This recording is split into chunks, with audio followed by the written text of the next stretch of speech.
Okay. Looks like it's working. Good evening, everyone. Om Ajnanat Mirandasya Gyananjana Shalakaya Chakshunumilitamena Tasmai Shri Guruve Namaha. So we're continuing our study of Srimad Bhagavad-Gita. We're in chapter 7. And the passage we'll take today is verses 20 through 23. So 4 verses. In the previous passage, Krishna has spoken about how to break free from the binds or the ropes of the gunas. He had mentioned that although he is everything in the first passage that we studied, and that he's the cause of everything and the essence of everything, still no one knows him. So how can you be everything and no one knows you? How is that possible? Just like there's a fish know water. Water is everywhere for a fish's whole life, so that's the one thing that he doesn't really notice because it's always around him everywhere. So in a similar way, not quite that way, in a similar way, although Krishna is everything, the cause of everything, he pervades everything, still no one knows him. He mentions this. And the reason for no one knowing him is because they are covered by the gunas of nature, and he is above the gunas of nature. So the word guna, we mentioned, again, I'll just repeat briefly. The word guna means rope. And the word guna means the mode of nature. So you have the mode of goodness, the mode of passion, and the mode of ignorance. This is sattva, rajas, and tamas. So everything in this material world is the product of these gunas. Just like if you take the 3 primary colors, red, blue, yellow, there's 3 primary colors. So if some artist is there, very nice, they can take these 3 primary colors and then mix those 3 colors into each other to make 9 varieties. 3 into 3 is 9 varieties. And then they can take those 9 varieties and mix them together. They can make 81 varieties. Then they can mix those 81 varieties and make, I don't know, 81 into 81. Some nice numbers there. So in the same way, these gunas of nature, they combined and recombined and recombine and recombine to produce all the physical and psychological variety that we see in this world. So wherever you see, whatever mental state you're having, there you're experiencing the gunas.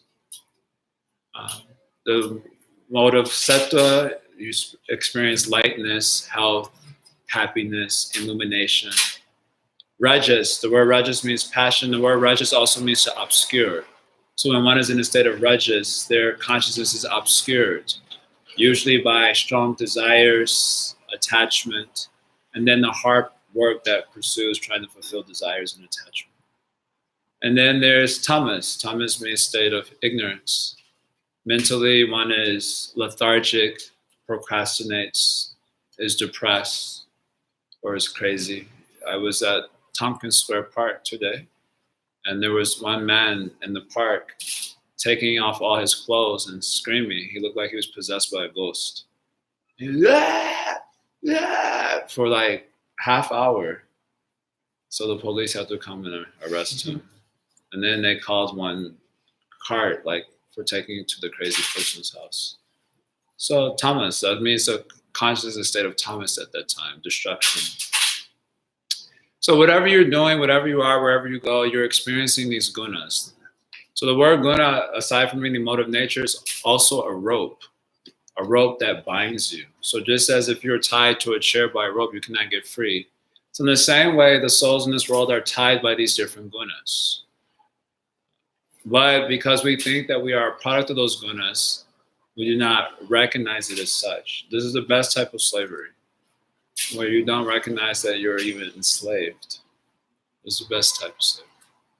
So similarly, the souls in this world, they're enslaved by these gunas, but they think that I'm a product of these gunas. Just like you have a certain way of thinking about yourself, you think about yourself very nicely, right? You think I'm very nice, isn't it? Most of the time, isn't it? Like we may know that we're not very nice, but we feel we are very nice. Isn't it? You feel you are very nice? I feel that I am very nice. You feel you are very nice? Yes. You feel that you're very nice? We may know the truth of the matter, But we always feel that we are very, so these are the gunas, where everyone feels that I'm very nice, this is who I am, this is me. And so that feeling itself is also a rope that binds you to this material nature. So the reason people do not know God is because they're tied by these ropes. They're tied by their experiences. They're tied by their prejudices that exist in their mind. Their likes and their dislikes. These are also products of the gunas. Right? Sometimes you see little children, they just say they like something, and they don't like something. Why you like something you don't like? No reason.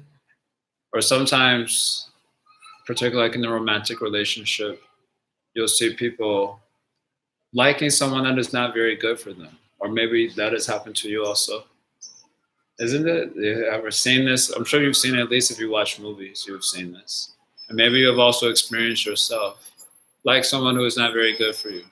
Like all your knowledge shows this person is very bad for you. But then you say, the heart wants what the heart was. So that is the gunas that makes you tied. It ties you to that actually.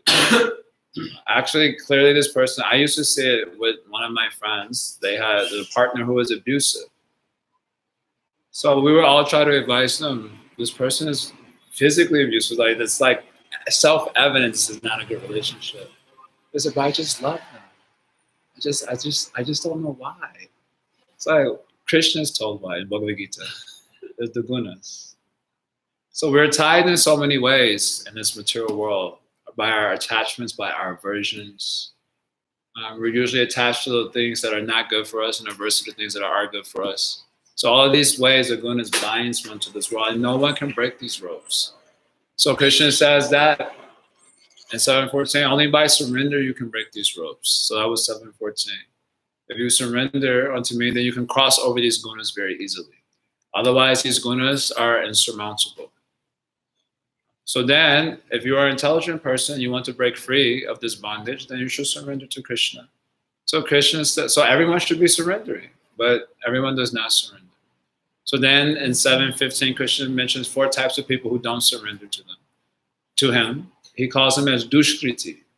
Dushkriti means, kriti means meritorious work. Dushkriti means they've misused the merit of their work. Just like if you work hard and you get money, so that money is called as the kriti. And then you go to the bar and spend half the money on alcohol, then you are called dushkriti. You wasted the merit of your work on something stupid. Well, they may not think it was stupid, but I'm opinion of Bhagavad-Gita. I'm not very smart. You understand dushkriti? Kriti means the merit of your work, and then you squander that merit. This is called dushkriti. Right? Or sometimes people would like to spend their money on weed. Isn't it? So this is called as dushkriti. Understand?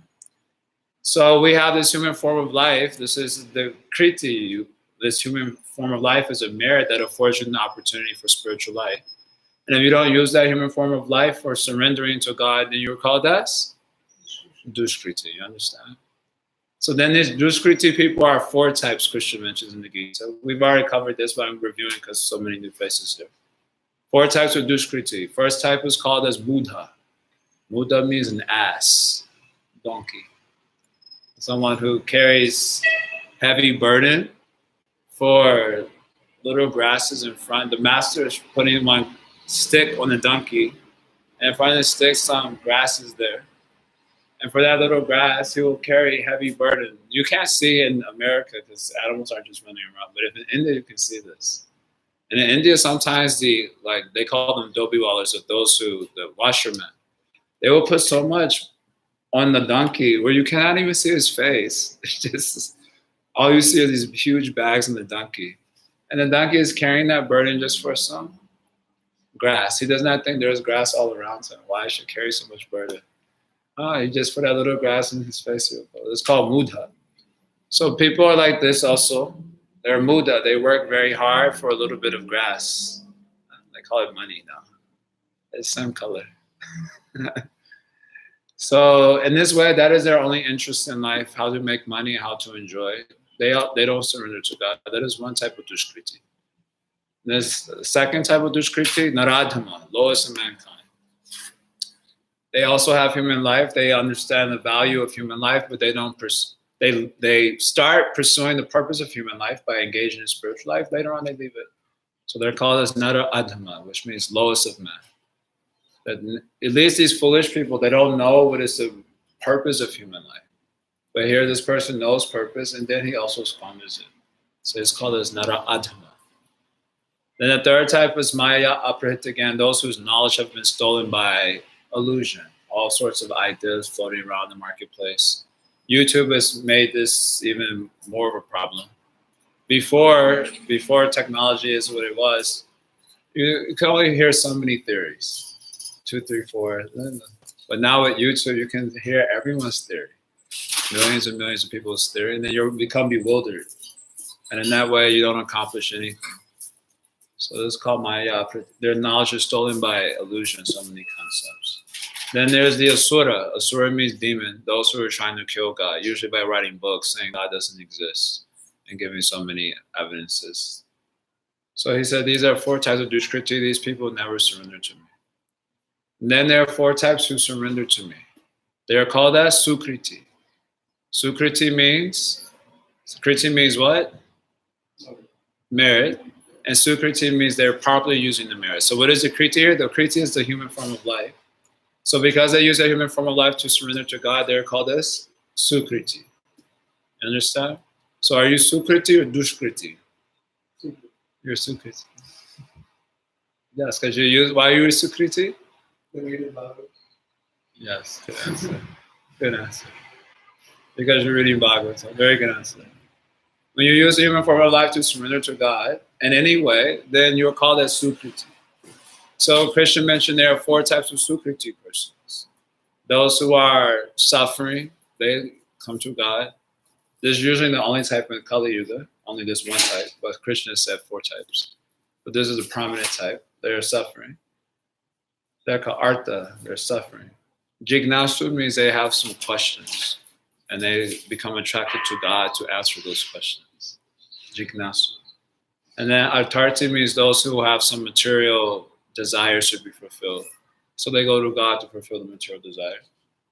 And then the 4th type is called as Gyani. They just want to meditate on God.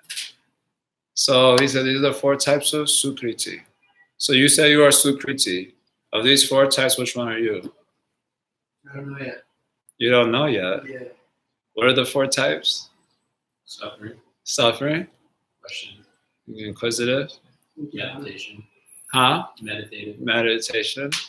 And the 4th type? Serious. Yes. That one doesn't come to mind so easily because why go to God when you can just get a job? So they want something from God, material. You don't know which type you are? I'd say it's like a combination. Okay. So of these 4 types, Krishna says one type is very special, the Gyani, the one who just wants to meditate on me. Krishna says, this person I consider to be my own soul. But the other types are also very good. Why are they very good? Huh? Yeah, because they're surrendering. So he says they are very good also. So in this way, after many lives, Bahunam Jamananante Gyanavamam Prapadite, so one becomes a Gyani type. So that is the previous passage summarized. So now in this passage, 4 verses is coming, 7:20 to 23. The person who is Sakama, having desires to be fulfilled, either they want to be free from distress, they want to have their questions answered, or they want some material benefit. So they worship God and they got some positive result from that. Actually, we will hear later they get an eternal result for that. What about there are other persons who are like these people, but they don't surrender to God. They also are suffering. They are also inquisitive. They are also wanting so many material desires to fulfill. But they don't surrender to God, but they surrender to someone else. It's not that surrendering isn't going on, but they just surrender to someone else because of Maya. So then in this passage, Krishna wants to talk about these people. So everyone is surrendering usually. They just don't surrender to God. They surrender to someone else. So who are these people like? So Krishna talks about these people in 4 verses. You understand? So Maya makes us not want to surrender, and the same Maya makes us want to surrender to something false also. So Maya works in different ways in different people. You understand? So this is 720, very nice verse. Kamaish tashtar hita jnana prapadyante anya devataha tang tam niyamam astaya pakrita niyata swaya. So Kamaish tashtar hita jnana, those whose intelligence have been stolen by kama. Kamaish tashtar hita jnana. Hita jnana means their knowledge is snatched or stolen by kama. Kama means so many desires in the heart. Krishna talks about this kama in chapter 3 Gita. Etana gana avritya ganinas nityaverina kamarupena konteya dushparena analena cha. Krishna says in the Gita that this kama covers the knowledge of the knowledgeable person. You may know something, but when kama is there, it covers that knowledge. Therefore, it's called the eternal enemy. And this eternal enemy burns like fire and is never satisfied. You have this experience. They have a word for this now. They call it heat. Heat is a word for when kama desire is burning very strongly in the heart, and you feel very hot. The heat is burning. Sometimes I joke about this, that practically you're so hot, you're on the verge of spontaneously combusting. I've seen in the wintertime people almost just like now they're taking the clothes off because the weather is very nice today. But I've seen people dressed like this in the wintertime also. And I wonder how it's possible. But because of kama, so you actually feel heat in the body. And that heat compromises your ability it compromises your knowledge. And so because of this, instead of surrendering to God, one surrenders to Anya Devata, means other devas. Of course, in Indian culture, devas means like Indra, Shiva is particularly very popular, Ganesh is popular, Durga is popular. But nowadays, the devas are Beyonce, Taylor Swift, Jordan Peterson.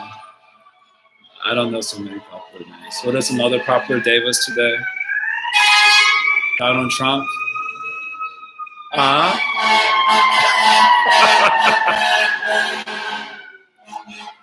The Kardashians. So people are surrendering to these persons. They actually inform their life based on what these people are doing or saying. So they don't follow Vedic Shastra, they follow television or YouTube or something like this. But whatever it is, because of some material desire, they follow some other devata. They don't follow Krishna. Because Krishna is often saying things people don't want to hear. Because it is good for us. Usually that which is good for us, we don't want to hear it. So Krishna speaks a lot of like, what is this Krishna saying? And then we go to the Kardashians, see what they have to say. Or Jordan Peterson, or someone who's, sometimes they choose some intelligent devata also, and not just some crazy one. So Tam Tam Niyama Astaya, they follow various rules of these other devatas, whatever they're suggesting, they follow that. Pakrita Niyata Swaya. They follow that because of the impressions of their own nature. I always ask this question. It means the imprints in their mind or their own nature causes them to worship a corresponding deity. So if you're in the mode of goodness, you choose a deity who is in the mode of goodness. If you're in the mode of passion, you choose a deity who is in the mode of passion. If you're in the mode of ignorance, you choose a deity who is in the mode of ignorance. You choose someone who is congruent with your own way of thinking. Pakrita niyata swaya. I often ask this question when people say that they like someone as a guru. They say, this is my guru. So I often ask this question to them when people say that. Is this your guru because of what he is saying, or is he your guru because he says what you already believe? Sometimes it's tricky because they'll hear some spiritual personality speaking about compassion. And someone says, well, I think like that also. Therefore, he is my guru. So are you accepting him because he's speaking truth in his own right, or are you accepting him because he is saying what you already believe? You understand? It's actually very tricky, spiritual life. Usually the people we tend to accept are the people that are already congruent with our own way of thinking. But if we are not enlightened, then that could be very dangerous. If we're not fully enlightened. If I only select deities who are in accordance with my own way of thinking. You understand this way? It's very hard to get around this, actually. Why do you accept someone who accepts Christian consciousness? Why do you accept Christian consciousness? Because they speak the way I already think, therefore I accept. So that means you're only accepting yourself. You're not actually accepting the other person. Then if the other person says something that you don't like, then you say, I don't know about this thing anymore. What happened? Because they're saying something I don't like to hear. You understand? This is very tricky. Therefore, in Vedic culture, also you'll see in this Gita culture, it comes up. Before teaching, you have to surrender. Like when the teacher I always give this example of Karate Kid. Everyone here seen Karate Kid? The next Karate Kid or Karate Kid? You sing? Or they're from India? These are American movies. You've never seen Karate Kid? Huh? I've never seen it, no. You've never seen it? What type of American are you? You've seen Karate Kid? I know. Oh my God, no one here? Only I've seen Karate Kid? Only I'm in Maya. So there's famous saying that the kid wants to learn karate from the master. So the master says, I'll teach you karate, but first you have to wash the car. So they have this famous saying where wax on, wax off. You know this thing? You've never seen this thing? What's going on here? This is not very good. You can go home and YouTube it. No, I'm kidding. Google it. Do your research. So there's this thing where he's wax on and wax off. And he says, after you clean my car very nicely, then I will teach you the sacred art, martial arts I will teach. So he had this kid doing this for like a long time, like maybe a month or something. So finally he got very upset. The kid got very upset. You're just taking advantage of me. You're not teaching me the actual thing. Later on in the movie, it is shown that this wax on, wax off was a type of movement in the martial arts for blocking and something else, you know. He would demonstrate that later. But before informing him that he was actually already teaching, he wanted to see if he would surrender. Because a teacher will not teach the student unless the student will surrender. Because the teacher has to say many things that the student will not like to hear. And unless the student surrenders, he will not learn. He'll reject the teacher as soon as he hears something that he doesn't like. So before learning, the teacher will have to ensure that the person is surrendered. Very good. So in India, especially, they were very strict about this. Not only India, all Asian countries, they have this sort of severe. You have to first surrender, then you will be taught. Nowadays, they don't surrender, they just Google. They Google. Google is a very nice process because you don't have to surrender to anyone. Just like if you want to learn swimming, then you have to get in the water, isn't it? You can ask the teacher, teach me outside the water, then I will get in. In order to learn swimming, you have to get inside the water. So this example is given to say, to get knowledge first, there has to be surrender. They tell like this. Otherwise, as soon as the teacher will say something you don't like, you will reject the teacher. You understand? But the nature of truth is that it is many things that we don't like. If we are suffering from ignorance, in other words, are you a fully enlightened person? You're a fully enlightened person? You can say. You're fully enlightened? You're fully enlightened? How many people here could say that they're a little bit ignorant? A little bit, okay. Only a little bit though, right? Not too much. How many of us could say that I got a good amount of ignorance in me? Like a pretty good amount. How many of us think it was probably over 50%? So only you think you're very enlightened, huh? So that is how the profound ignorance we come sometimes. It would also say that you're very nice. So if you are an ignorant person, that we've discussed this in our first classes in the Gita, the definition of ignorance in Yoga Sutra also used in Vedanta. The very definition of ignorance is that you take the anitya, which means the temporary, to be eternal, nitya. You take the ashuchi, that which is impure, to be shuchi, pure.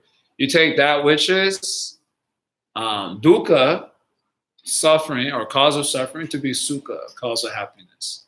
And you take that which is the anatman, the non-self, to be the atman, the self. So do you notice how these words are exact opposites of each other? Anitya, nitya, anatman, atman, ashuchi, shuchi, dukkha, sukha. They're exact opposites of each other. So the idea is that the person who's in ignorance Their conventional way of looking at the world is exactly opposite the truth, per this definition of ignorance given by Yoga Sutra Vedanta. That means if we are in ignorance, now all of us have just admitted to a good amount of it, except for Utkarsh. You are very enlightened, so please forgive me for teaching you. But for the rest of us, we've admitted to a significant amount of ignorance. So that means, per this definition, our normal way of seeing things is exactly opposite the reality. You understand? That means if someone is speaking the truth, it is likely that a lot of the things they say may be confronting, because our normal way of perception is opposite that. So, therefore, first surrender. The teacher, that was the stipulation. Otherwise, why waste the time with someone who will just argue? You understand? So here, when they select their deities, they're selecting deities that are in accordance with their own nature. That means they don't actually accept a deity in their own right, but they accept themselves. And they choose someone who is like themselves, and they worship that. You understand? This is going on all the time in the material world. Now, they don't choose Vedic deities, they choose the Kardashians or some Jordan Peterson, whatever, but someone who is like themselves. Or they can see themselves in that deity. Or popular. Public opinion. But if aspire, exactly. This is another part of it. They kind of see themselves in that deity, or they imagine themselves to be in such a position. All these factors play a role in their projection. Does it get to talk about free thinking? Like the ability to think about how you're thinking? Free thinking. Yes and no. You actually, even per this verse we're reading now, Pakrita Niyata Swaya. The word Pakrita Niyata refers to the imprints in our mind. Now, impressions are due to experiences. So you have some experience, and whatever experience you have, it leaves an imprint in your mind. You understand? Now, this life, you've already had so many experiences. But according to Gita, you have many lives. And all those lives, there are so many experiences that you've had, and they all leave imprints in your mind. Every experience leaves imprints in your mind. And a lot of those experiences from hearing from other people, so many different things you're hearing, and you kind of process those vibrations according to those impressions in your mind. So no one here is really freely thinking. For this life, again, the word guna means rope. That's why I said the word guna means rope. So you're already tied down in so many ways. Even your thinking is tied down by the gunas. They're all products of these different gunas. So you think, oh, I am thinking so nicely about something. But these are just based on impressions from some previous body that you've had, or in this body itself. You may not be able to recognize where the impression is coming from. So then you say it is a free thought. But actually not free, it's coming from someplace. You understand? At least that's how comprehensive the bondage is. That's why I said, it is like a fish in water. He doesn't recognize water. In a similar way, our bondage is so comprehensive, we also don't recognize how deep it goes.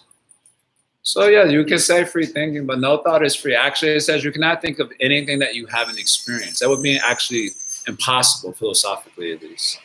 You would not have a thought of something that you've not experienced. Well, how does people come up with like dragons and stuff? Did they experience? That means in some previous Kali Yuga, they were watching Netflix, and in that show, there was some dragon. And so somehow in this life, some thought came up like, oh, there's a dragon, some stories coming. But if it has come up, it means they have some experience of it previously. It is not a free thought. So that is how strong the bondage is. That's why I said if you're tied by hands and feet, unless someone comes and untie you, how you will get out. You understand? Your thoughts are even tying us down. This is a little bit morbid for sure. It's not so inspiring, but it is inspiring. If you can understand how you're bound, then you can understand how to get free. That's why Krishna is speaking all these things. But the person who is bound is thinking they're free. The person who is ignorant is thinking, I'm enlightened.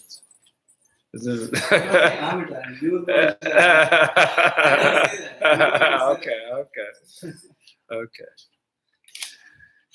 You understand? Yeah. Prakriti Niyata Swaya. So no one's free thinker. That's why people don't like to talk to devotees, because we say stuff like this. Of course, we don't say unless they ask us, but this is Gita is saying. Bondage is very strong. So in 722, yo yo yam yam tunum bhakta shradayarcha tumichati. Tasya tasyachalam shraddham tameva vidadhamyaham. So yo yo yam yam tunum bhakta. So whatever earlier that he was everything. So anything that we find worshipable or we want to appreciate is a vibhuti of the Lord. It is actually an extension of his own glory. So this is called tanum. So the form of God, or that Kardashian or the Jordan Peterson. Then tasya God himself who is giving that faith to that individual. In other words, these deities do not have independent power to inspire faith, but rather it is God who's inspiring faith in these people. And the commentary here, they explain this is demonstrating Krishna's non-envious nature.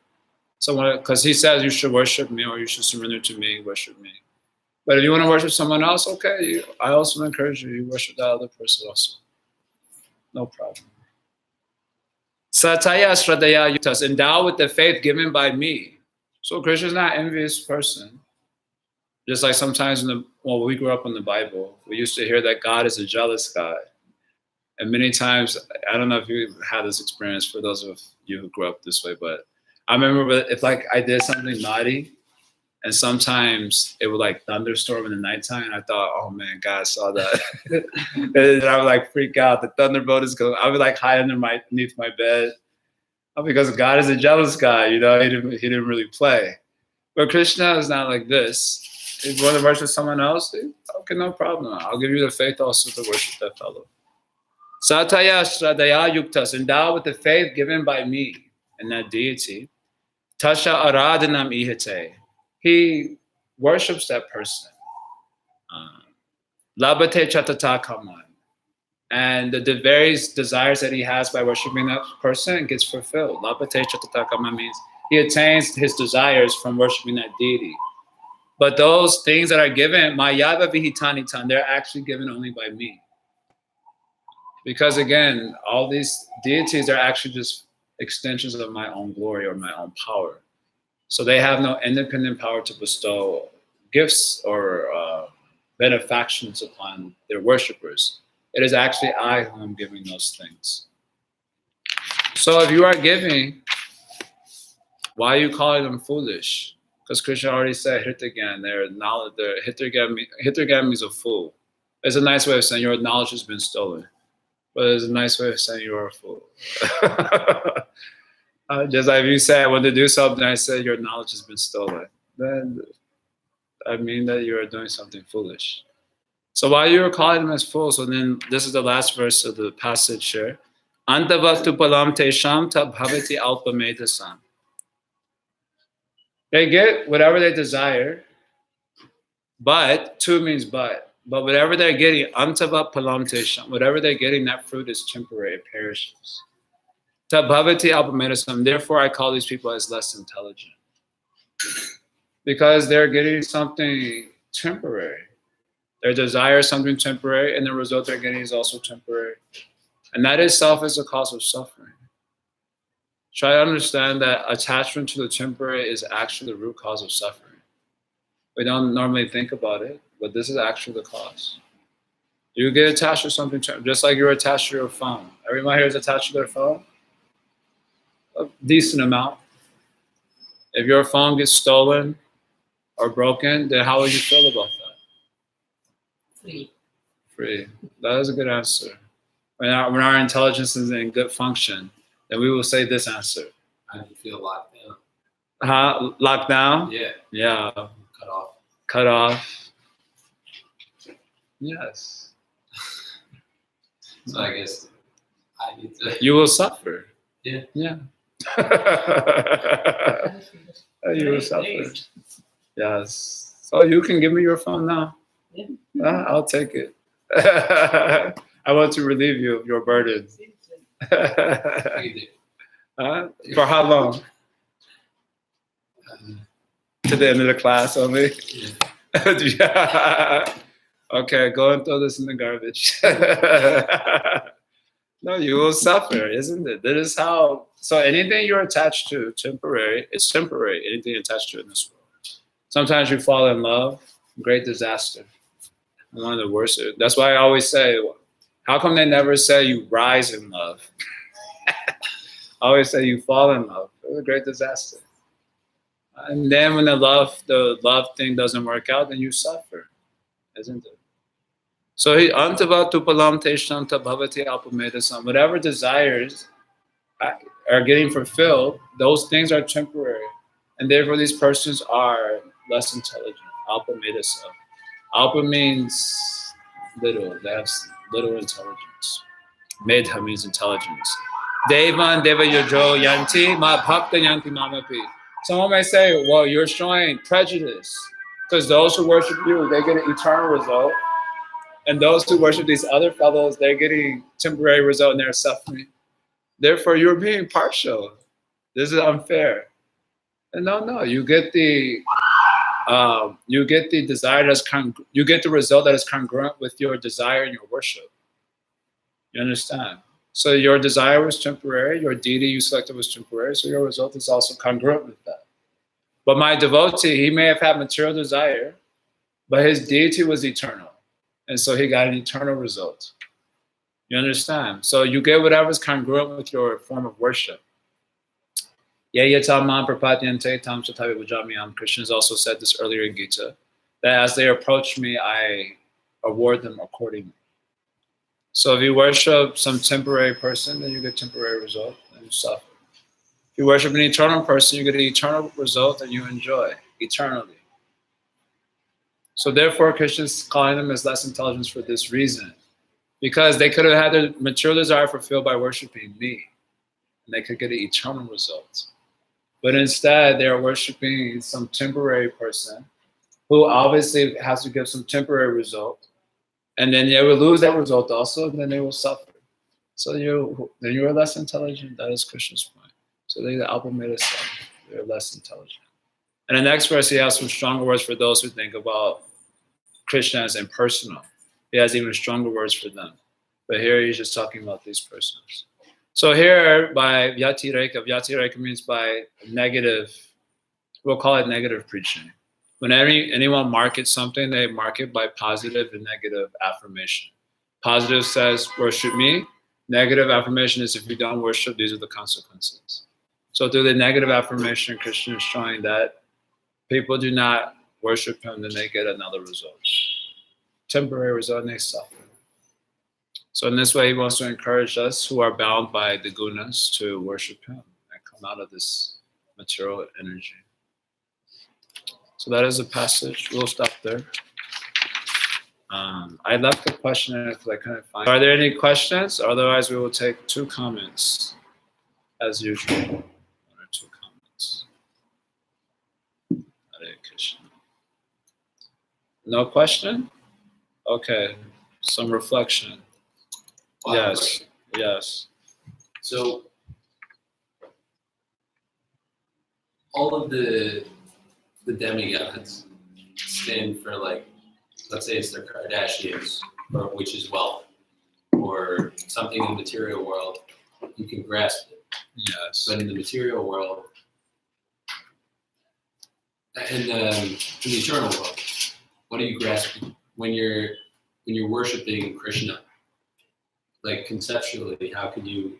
Like, what are you worshiping other than just like, going through the motions? And, you know what I mean? Mm. Like one, you can conceptualize. All right, this is money. Yeah. And this is all these different.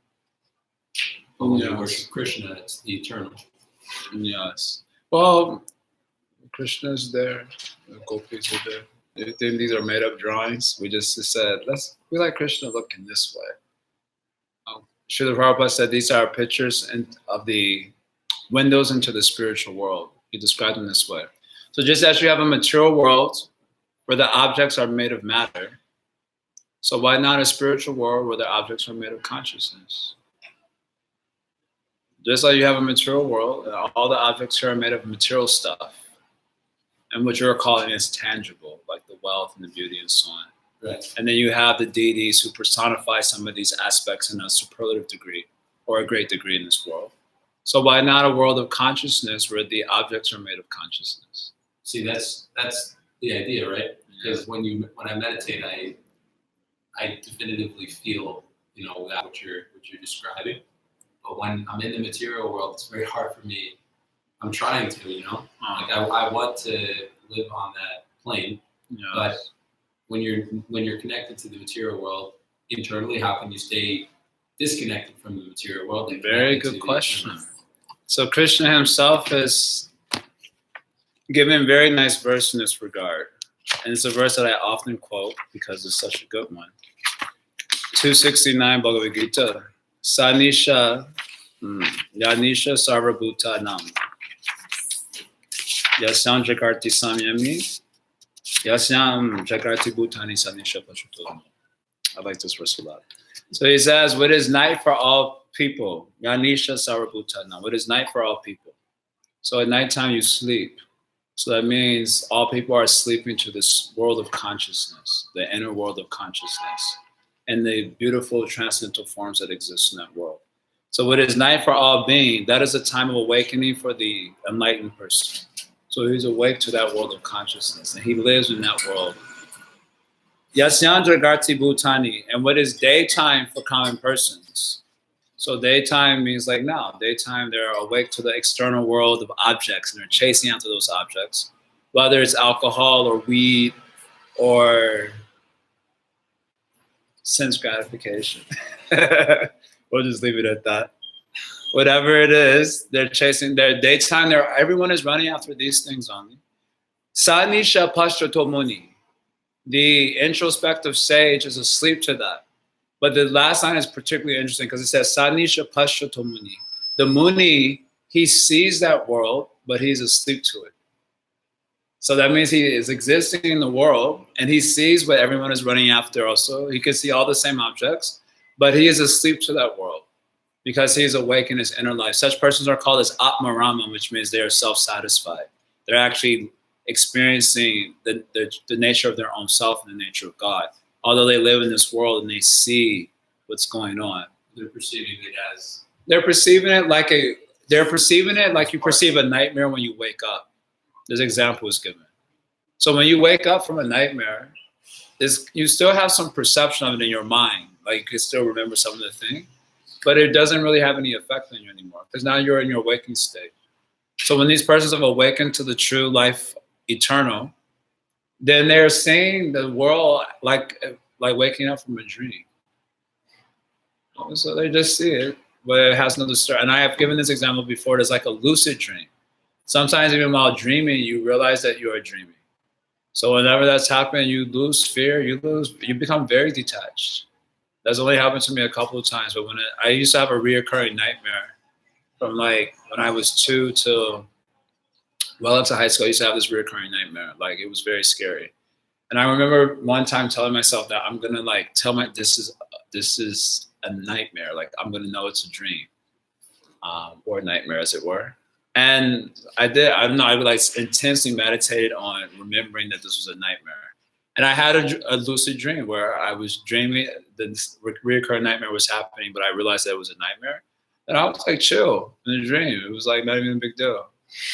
The person's like coming out to like murder you because it was like one of those dreams where you're like about to get killed, you know? And I was just like, no problem, kill me also. What difference does it make? And then we hear so many stories. I've often shared the stories of these saints where, they're threatened, their lives are threatened. They're like, okay, no problem. The Nawab Hussain Shah Haridas Sakra said, we will beat you in 22 marketplaces. Okay. Because he was chanting Hare Krishna, and they didn't like him chanting Hare Krishna because he was Muslim born. And so in Islam, apostates are punished by death. So he was Muslim born. He was an apostate because he was chanting Hare Krishna. Pieces, I will still be chanting Hare Krishna. So they put it to the test. They started beating him to death in my marketplace. We were just chanting Hare Krishna, no problem. So he's seen all these things, but they see it like a dream. It's like a dream world. It's very hard to understand that when we're ourselves bound by the gunas with the material concept of life. So therefore, you have to first, in our way, in moving that direction, you have to first see through your ears. The path of spiritual life, especially Vedanta, the path is, in the beginning, you see through your ears. If you see this material world with your eyes, what do you see, especially now, today? You see, wow, so nice, enjoyable. Everyone, you walk outside, everyone's laughing.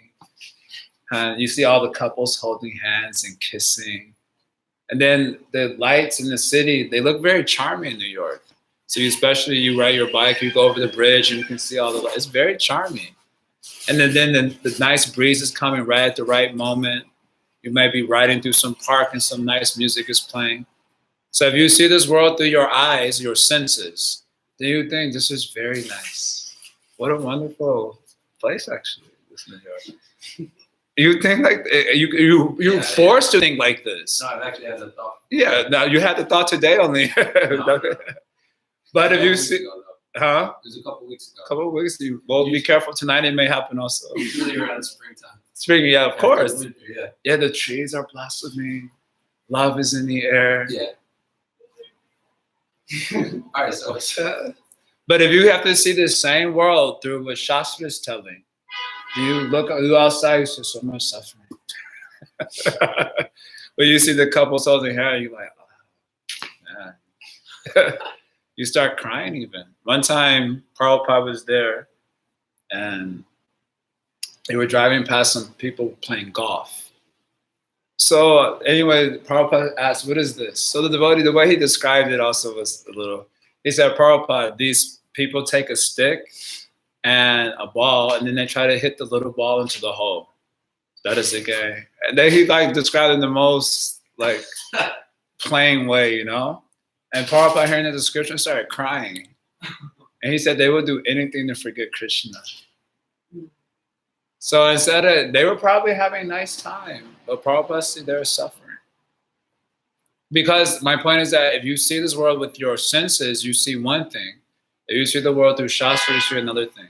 So similarly, in order to, for us practitioners, we're living in this material world, we have material bodies, and we're not yet really enlightened. So we don't have this vision like waking up from a dream and just totally detached. We don't have that vision.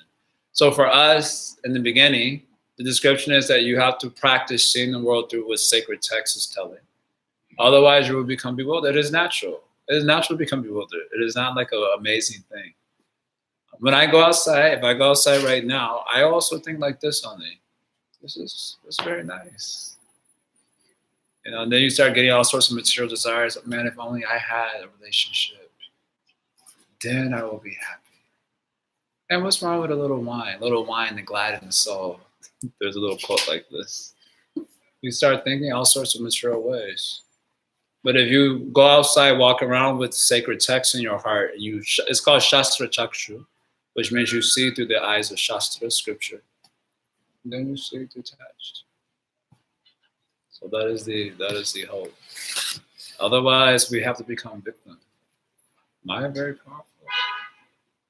Then you will go on the bus, and some beautiful girl will be there. She will smile at you. And all your knowledge will be finished. Your secret to ping pong. Is this your secret to ping pong? My secret, in what way a secret? Ping pong. Yeah, what about it? Playing like in a detached spirit, or? Yeah. Well, yeah, if you're detached, that's actually the secret to being happy in this world. You have to do everything with a spirit of detachment. Then you'll be happy. Otherwise, you have to suffer.